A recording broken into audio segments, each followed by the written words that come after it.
1. I grew up in a small rural town in the Midwest. The house we lived in was built in 1905, and it clearly had seen some stuff.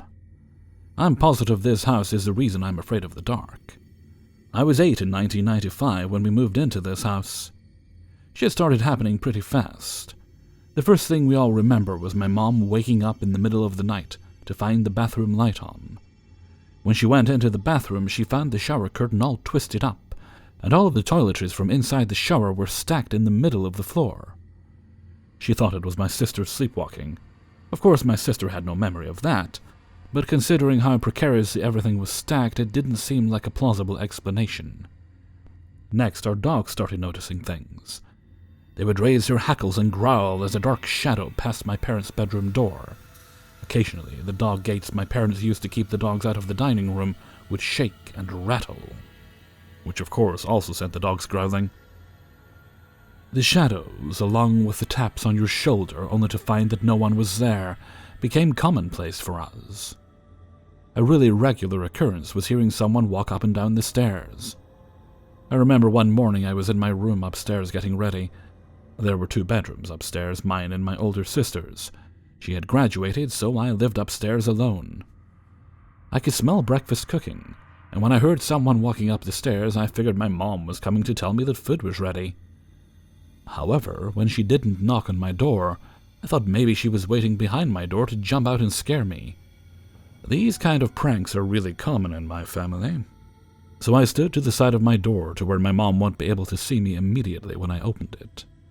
I swung the door open only to find no one. The hall and stairway were totally empty. I'm a pretty skeptical person. Now that I'm almost 15 years removed from living in that house, I doubt some of these things. However, several of my friends heard those footsteps on the stairs over the years. But it got worse. I was 13 when one night I woke up around 3 a.m. Quickly, I realized what woke me up was a strobe light I had, which was definitely off when I went to sleep, but was now on. I was afraid that someone or something was in my room, but I could only see in flashes. Each time the light flashed, I was afraid I would see the someone or something that had turned it on. After what felt like forever, I got the courage to jump up and turn my light on. Of course, once my room was fully illuminated, there was no one there. I switched off the strobe light and likely didn't sleep the rest of the night. When I was 14, after watching too much HGTV, I decided I needed to redo my bedroom walls. They had this terrible 80s wallpaper with pink flowers, so I set out to remove it. Once I got started, I realized that the wallpaper had been put over paint, which had been layered over more wallpaper. 7 layers of paint and wallpaper all the way down to the original wallpapered 1905 plaster. It was tough work, but I figured it was summer and I didn't have anything better to do. So I was working away on it one day while my parents were at work. I heard the phone ring downstairs, landline days. I ran down to grab it, except right before I got to it I heard something pounding in our basement. I stopped at the closed basement door to listen closer, when suddenly I heard the pounding ascend the basement stairs right toward me, as if someone were stomping up the stairs. At that moment, the answering machine picked up, and I heard my sister's voice on the machine. I sprinted to the phone, grabbed it, and sprinted outside to our front steps. I told her hysterically what happened, and since she knew our house was haunted, she took me seriously. She told me to just sit outside until my parents got home. There was absolutely no chance that there was a person in the house with me, and when my parents got home and we went inside, everything was totally normal. I'm so glad that basement door was closed so I didn't see whatever was making that noise. Also, I stopped removing wallpaper after that, because I was convinced I pissed something off. My old bedroom still isn't finished. One last story. The man with a hat. My mom has seen an entity which we believe might be the one walking on the stairs. She was watching TV in our living room. The back of the couch is on the wall that has the stairway behind it. My mom heard the footsteps on the stairs. Fairly normal. But then she started to feel like she was being watched. She turned around to find there was a man peeking around the corner of the stairway well. He was wearing a hat, and he was smiling at her. She was so petrified that she rolled off the couch and crawled out of the living room on her hands and knees. Weird instinct, I would have just run. She said that even though she was scared at the time, the smile was friendly. There's no great conclusion to this story. My parents still live there. They still hear footsteps, get tapped on the shoulder, and sometimes the dogs still growl. They apparently don't mind it. The thing is, they're getting older, and my mom let me know that she made me executor of her will. That means at some point in the future, I'm going to have to deal with this haunted-ass house. Great. 2. I want to be very clear before I get into all of this. I have not been diagnosed schizophrenic, psychotic, or with anything mental-wise that would cause what I'm about to tell you to happen. And no medical or mental professional I've spoken to has been able to explain these occurrences, except by stating it is caused by anxiety. If my anxiety and depression is bad, it does make certain things worse, but I have still not found any sort of actual medical explanation for what has been going on in my life. I will first tell you about the others. This is what I'll call them in this story so you can follow along. I don't usually call these ones anything. So there are a lot of different others I've dealt with in my life, to the point I was worried I was experiencing some sort of delusions. I had heard of medical conditions that caused visual hallucinations, paranoia, and auditory hallucinations, but the others aren't any of these. I have always had a vivid imagination, but a good portion of these others came to me at an age where I had no references available to cause me to come up with these creatures in my head. They are downright disturbing. I have dealt with them for as long as I can remember. The presence of the others is always different. I never see them, but I feel them. I see them in my head, but not actually there. The place in my mind is as clear as the room I'm sitting in right now. It is a hallway going down, disappearing into the dark. On each side of the hall there are rooms without doors that are black. I do not move in this place. I do not dare explore. There is this overhang of an entrance that leads into this hall, like a wall with a spot where a door should be, but there is none.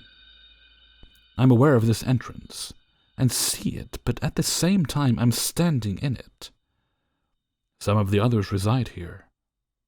We'll look at them first. One rushes up to me. My heart always races when he does it. I know he is male. He crawls quickly on the floor, human, but his torso is long. His head is shaking as he smiles or gnashes his teeth. His hair is wild. His arms and legs move in a jerky, quick motion, as if they are clicking into sockets, but he doesn't make a sound. I was originally able to force this to stop by simply shaking my head, jostling the image from my mind. As I've gotten older, that started to not work. I then made a barrier he couldn't get through. Eventually that stopped working, and I have created a protector. The protector came to me one night in my thoughts, but we'll get to him later. So we have the rushing other. The next one is a girl. She is harmless in the halls. She tends to just stand there. She seems sad. She is sometimes in different spots, and I can't see her face. She's in a ragged blue dress, not a hospital gown, mind you, possibly a nightgown. She's younger, she's frail, she's dirty. Her hair is long and hanging in the way of her face. The only time she is unnerving is not in this headspace, but in our world. I feel her. I feel her following behind me in hallways, extremely close, right behind me. I don't always look behind me. I know she isn't there, but the times I do look, it seems worse. The tighter and darker the hallway, the more likely she'll follow, although sometimes it's a different other when it comes to passages. This other I never see in the headspace I described before. This other I only feel in our world. I don't like it. This one doesn't feel like a male or female, but is also jerky like the male other I already described. But it isn't right. I don't know how else to describe it. It scuttles on ceilings. It's fast. It is worse than the girl. It feels wrong and looks wrong. And dark, and it scares me more than she does. Actually scares me. I feel like it means to harm. There is another other that is a presence. It is foreboding. It feels like it might be male, but I don't know. It is an other of boundaries. It is an other I encounter but never truly see. It stands outside doors. I feel it when I am alone at night, or if it is dark. I feel it sometimes even during the day, but always when I am alone. It almost feels like a challenge. Like if I open the door, I'll find myself being ambushed by darkness itself. It is tall, it is demanding, and it wants me to know it is there. It wants me to feel it and to let it come into the room. I don't think I have to open the door to let it in, but I have never let it in. There are some smaller, minor others who like to rush at me or dance around me in the halls. They usually work in packs and pair themselves with different larger rushing others, or ones that just appear for a moment in my headspace to cause fright. These are easy to deal with due to the protector. The protector I found is male. I'll call him Cheshire, because he does have cat ears and a tail, though it is more like a lion tail, I think. I'm not entirely sure. To be fair, I've always been very connected to animals, but my name even has a variation of cat in it. There is a great deal of comfort and trust when you gain the respect of a cat, so I think that might be why he looked like that. His hair is almost like a mane, and it moves onto his shoulders. He is quite tall and nimble. He actively fights off the others now when they try to ambush me in my headspace. He mainly uses his claws. I also think that some of my childhood shows have had some impact on how he looks. I feel very small in that place and quite vulnerable like a child, so I liked Thundercats and Gargoyles and Teen Titans, along with other shows with a bunch of crazy characters, so yeah. Now I want to be very clear here. The only one that has come later in life is the Protector. I feel like I may have made him, maybe. I'm not entirely sure. But now we're going to get to the one that really, really scares me. The Hat Man. He was the first to show up. I'm fairly certain he is also the source of the others. Keep in mind this was way before Slender Man was a thing. So I'll first tell you how he looks. He's tall to the point he won't fit into a door. His arms and legs are incredibly long. He wears a suit that is black. His fingers are long. I don't know what color his hands are. He wears a black top hat, which is why I've had to call him the Hat Man. His face is completely white, but not like normal white.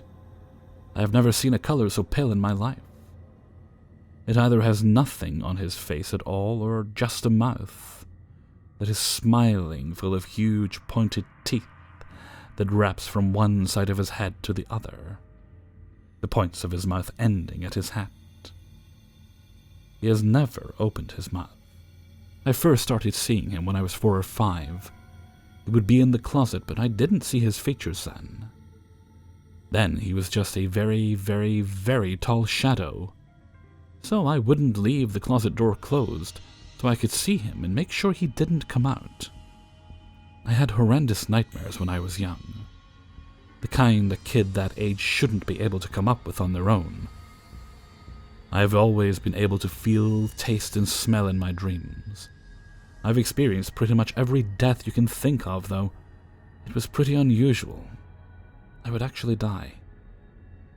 I finally started having less nightmares, and then none for the first time ever, when I was old enough to start getting into horror movies, video games, and books. Weird, I know. I think part of it was I was able to rationalize the stuff away then. I'm not sure.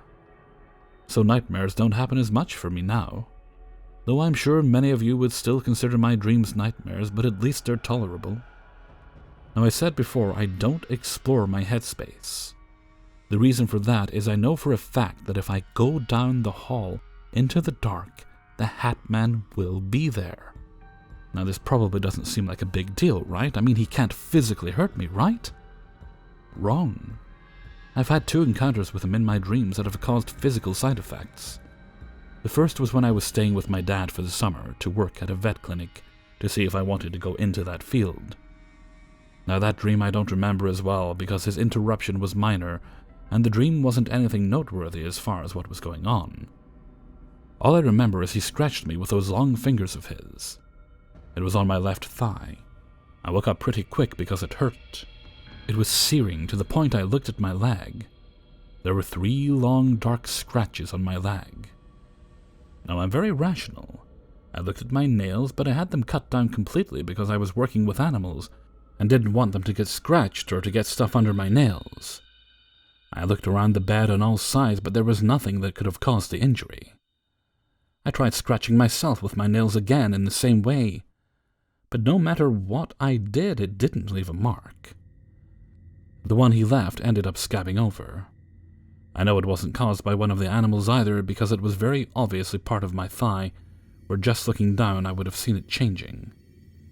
It also looked the way scratches do when you first get them, not when you scratched yourself 3 hours ago and are just feeling the pain and find it. The next encounter was so much worse. Now having had nightmares forever, I get to the point I would know if something was going to happen, and I was going to get hurt because I had no control of my dreams. So at least I could kind of prepare for the pain, or try to avoid it somehow. Though that usually didn't work, and if it had any effect, I'd feel the pain first, then wake up. So it made it harder to go back to sleep because I was worried the same dream would continue. Blah blah blah, anyway. So this dream was not a nightmare. I was watching some kid, and she went into another room to try on some clothes or get changed. Then she started yelling for me like she was in trouble and screamed. I didn't have that feeling, so I wasn't worried and figured either it was going to be some weird rescue kind of dream, or something stupid was just happening, and she'd be dead and oh well, it was a dream. She had stopped screaming when I got there, and there was this sound of someone going, shh. It was just continuous. I didn't think anything of it, and opened the door. My heart dropped into my stomach as I was met with the Hat Man, crouching down so that his large head was taking up the majority of the doorframe with his hate, and an arm that shot out towards me. He was just smiling, and it was him going, shh. It was so loud. His mouth wasn't open or moving, and he doesn't have lips. There are no eyes, but I knew he was staring at me. The sound continued the entire time. Right when I opened the door, I was met with intense pain. It was worse than the other times I'd been stabbed in dreams. He was stabbing me with a knife repeatedly. I couldn't tell if his arm was moving or not. I was too focused on his face. I was so scared. He stabbed me rapidly. I counted 20 times. I don't even know why I remember the number. When I woke up, it still hurt. Usually when that happens from a dream, it just fades off. This pain lasted for an hour. There were no marks or anything, but that was the closest he has ever gotten to me, and I was so scared. I'm afraid of meeting him again. I'm afraid of what will happen if the protector stops working like the barrier. I'm afraid of him coming out of the shadows in the back and down the hall.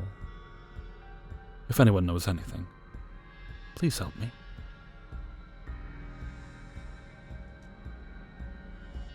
3.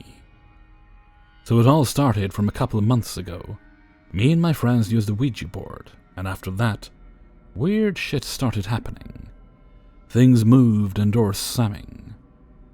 I would occasionally see shadows in the corner of my eye, but nothing too weird. Then it got weird. My name was being called, and I was being grabbed and pushed by something I couldn't see. It got so bad that I had to stay over at my friend's house, Jay. Jay said that when I was sleeping, he saw a man in a tan trench coat with a hat watching me sleep. Then he vanished. I got chills at this point. I went home later that day, and I got done cleaning the bathroom, and I went downstairs and I saw the banister, and saw a man in a trench coat with a black hat. I couldn't see his face. I don't know. I always have been able to see and hear and feel things like that. My family has said that my great-grandfather used to wear a trench coat and hat. They say it could be him, but I don't know. Since a lot of people said they have seen it, I think it isn't my great-grandpa. It may be a demon. What do you think? For those wondering, here's what happened with the Ouija board. It was a dark Friday night in August. I was with my friends and we were playing poker. My friend C had said he wanted to show us something in his room. We were at his house. We all walked into his room and see a Ouija board with candles around it. I wanted to play, but my other friend, M, told us that we shouldn't and we should just go home for the night. Everybody else pressured her into doing it. C shut the lights off and lit the candles. 5 of us huddled around the Ouija board and touched the planchette. So we asked if anybody is there, and it spelled out yes. It said its name was James. My other friend Kay burst into tears, and later she told us that was her late brother who died in a car crash near the house. We immediately said goodbye and tried to console her. It was hard to sleep that night. And M called me at 1 a.m. and said she saw a man with a tan trench coat and a hat. I finally fell asleep, but later would have sleep paralysis. I was on my side and could see my closet door that was next to my parents' room. I saw a shadow peek around the corner, and it moved from one side of the doorway to the other side and was still watching me. I closed my eyes and tried to get out of it. When I opened my eyes, it was gone and I could move. So that's the Ouija board story. If you have any questions, please ask. 4. Please be aware the following story takes place on a farm with a slaughterhouse and contains references to shooting animals. I'm an empath and a medium. I've always been an extremely intuitive person and have been since birth. The worst place I've ever been where I have gotten the most negative feelings was at my great-grandfather's farm. Before he retired, he would raise and slaughter animals. After he retired, the old slaughterhouse became run down. None of his kids wanted anything to do with it. His 2 sons refused, and his daughter moved far away from that place as soon as she could. 4 years into the spring, we were getting the farm ready to sell. This farm has been in our family for 3 generations at this point. But now that my generation is in our 20s, we decided as a family unit to sell the property. None of us live close enough to the property to run it, and it is fairly run down now. I was going up to the property with my cousins one weekend just to pack up some family heirlooms, and I came across this trunk full of what I thought was junk in the master bedroom closet. They were super old. The oldest one was from 1893 and just detailed a family member's life, nothing crazy. I came across letters and photographs, drawings and whatnot. I was reading over a couple of the letters and found one from my great-grandmother to her sister, Alma, which detailed how unhappy she was in her marriage and how scared of her husband she was. She described how he beat her, forced himself on her, and would drink each night. She went on about how he would flirt with other women when they were in public and he would drink constantly. But how if a woman turned him down, he'd threaten them by saying something along the lines of, "Pigs are not the only thing I should slaughter." To be fair, I didn't think this was real. As I went through the box, I found more and more of these letters, which I believe were unsent for many reasons. I believe she was just venting, then hid the letters somewhere, completely forgetting about them. But needless to say, underneath all these letters was a handful of newspaper articles about missing women in the area. My great-grandmother was a very quiet woman, and always kept to herself, but this was strange to me. How she would never have mentioned something like this, but it explains a lot of her actions after he passed.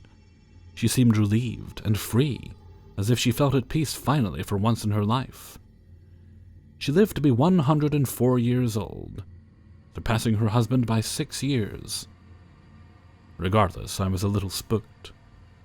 I didn't want to bother my cousins, considering most of them weren't believers in the paranormal, but after reading those letters, it explained the eerie feeling that I always got on the property, especially when I made my way to the slaughterhouse. My cousin, Natalie, who is a believer, followed me as we walked out back to the slaughterhouse. And as always on our walk there, I was feeling nauseous. It happened every time. So none of us little ones ever actually made it to the slaughterhouse, except this time. The door was locked, so we ended up running back inside and grabbed the bolt cutters. I walked into the slaughterhouse and I had never felt more terrified. I had heard stories of my great-grandfather being a sadistic and cruel man, but this place made it all too real. It was dirty and smelled horrendous. But worst of all, most of the tools had dried up, rotting blood on them. There were bones still on the floor. Not enough to warrant complete suspicion, but enough where it scared you. I made my cousin rummage through the space with me. We went through everything, finding little things here and there that validated the letters. I did end up finding a little jar meant for cigarettes filled with old, gross teeth, and what could only be described as human fingernails. I nearly threw up right there. When I tell this story, most people don't believe me, but the fact that my cousin Natalie was there validates that. I wasn't crazy. We found those pieces of evidence, but worst of all is I turned to the door, gagging. I remember feeling as if I couldn't speak, as if a hand was wrapped around my neck. By the door, I saw a haze of women and a figure of a man in black wearing a bowler hat. I couldn't see his face, but I felt his presence and energy. It was dark and vile, vindictive. I was terrified. I couldn't see his face, but I knew that was my great-grandfather. It was a shadowy, dark figure, and it's super hard to describe. I just remember being absolutely terrified. I knew he was an awful man from stories my mom, uncle, grandma, and grandpa would tell me. My grandpa, his son, had never anything nice to say about it. From the bear traps he set on purpose outside of the doors, and nails he stuck into the ground, sticking up to the beatings he would give his wife and children. He even shot 2 of the family dogs and beat one of the horses for fun. I honestly never went back to the property after that. All of my childhood fears of that place were validated. I never liked that man, and now I know why. His dark energy was draining, and I was scared of him. I still have the trunk, took it home with me, but I haven't opened it since. From what I've been told from my family, the people that bought the property tore down the slaughterhouse, apparently. It smelt vile. They've kept the farmhouse, but have added an addition or 2 to it. I just hope nothing dark and negative still roams that property, now that the slaughterhouse is gone. I hope the negativity and darkness is gone. However, I still wake up in sweats because of this. Sometimes I feel anxious and can't breathe when I think of it. It's overwhelming at times, and leaves me gasping for breath. I feel like I'm being haunted by this man, and sometimes I feel like in the corner of my eye I can see the shadowy figure, but I try to ignore it. 5. I woke up in the middle of the night. My ankle hurt. It felt like it was on fire, but there was nothing there. Some breathing exercises and a little bit of convincing myself back to sleep for a while. I lay there on the verge of consciousness as it happened again, only this time it was on the other side. Frustrated, I sat up in my spot on bed I shared with my 2 younger siblings. Once again, nothing. I scanned the room for any signs of movement, when out of the corner of my eye, I could have swore my blanket jerked or lifted or something. There was no reason. I shared a bed, not blankets. My siblings were right there next to me. I tried to brush it off, telling myself it was the heater vents. They were on the floor, in my old 19th century brick house. I yanked my blanket back up on the bed, curled up and prepared to go back to sleep again. I noticed the room was oddly cold for the heater being on. Like most children, I thought if I hid under my blanket, somehow the eyes on the other side would overlook me. Then I felt it. A hand wrapping around my ankle, finger by finger. It grabbed me and yanked me out of bed. I thought for sure that woke someone up. When I looked up, there were 3 little bodies in the bed, my brother, my sister, and me. I freaked out, and all I remember thinking was, I need to get back in bed. Next thing I knew was sleep was not an option that night. Activity was on and off for a while. Some nights were quiet. Others you could hear footsteps throughout the house. stuff being moved or hidden. Didn't think much of it. There were 8 of us. About 5 years later, as I was talking to my siblings about it, I suddenly realized that they never moved. They told me they hadn't felt a thing. I thought it was just a bad dream. A couple of months past my 16th birthday, I was asleep in the living room, and all I remember is feeling really hot and being thirsty. Really, really, really thirsty. It almost felt routine. I stood up and walked to the sink for a drink. When I turned to go back in the living room, there I was on the couch asleep. Shock and terror filled me. Then something was knocked over in the laundry room, which was directly across the hall from me. When I looked up, there were these reddish-yellow eyes locked on me. They were just floating there, in the pitch-black room. A dog's growl mixed with snake hissing filled my ears. I can still hear it when I think about that night. I didn't know what to do, so I ran, forgetting everything else that had happened. I ran as fast as I could. I jumped on the couch and quickly covered my face with my blanket. Fast forward. I'm a 24-year-old single mom, with a 1-year-old and one on the way. It was 2 a.m. when I heard knocking on the front door. Thinking it could be my sister, I went to check, but there was no one there. On the way back to my room, I heard a baby crying. I ran back to my room to check on my daughter. She slept in a bassinet next to my bed. She had some difficulty breathing as a newborn. When I got to the hallway, it stopped. She was fast asleep when I opened the door. As I entered my room, I noticed a sound again, only this time it was the hissing growl. I flung myself around to confront it, but I couldn't see anything. It continued for an hour and a half before it would slowly fade out. I'm now 28 with PTSD and chronic insomnia. I've come to the realization that it has something to do with the 8-year mark. Aside from that, all I know is that it has followed me for the majority of my life. I'm not scared of it anymore. However, I would love to know if it has anything to do with the sleepwalking and the never-ending loop that tortures me in my sleep. Hey everybody, Hellfreezer here, and thank you very much for listening to 5 True Paranormal Stories, episode 178.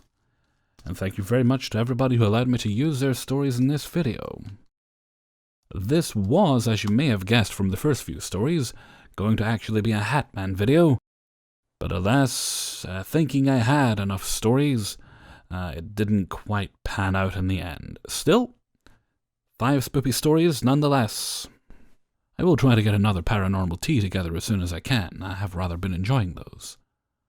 And apart from that, I'm going to keep the rest of the outro short, because you guys should have gotten it yesterday, but I'm about to go make Glitch Monthly. And with that, I'm going to head off for now. So until next time, thank you very much for listening, and take very good care of yourself.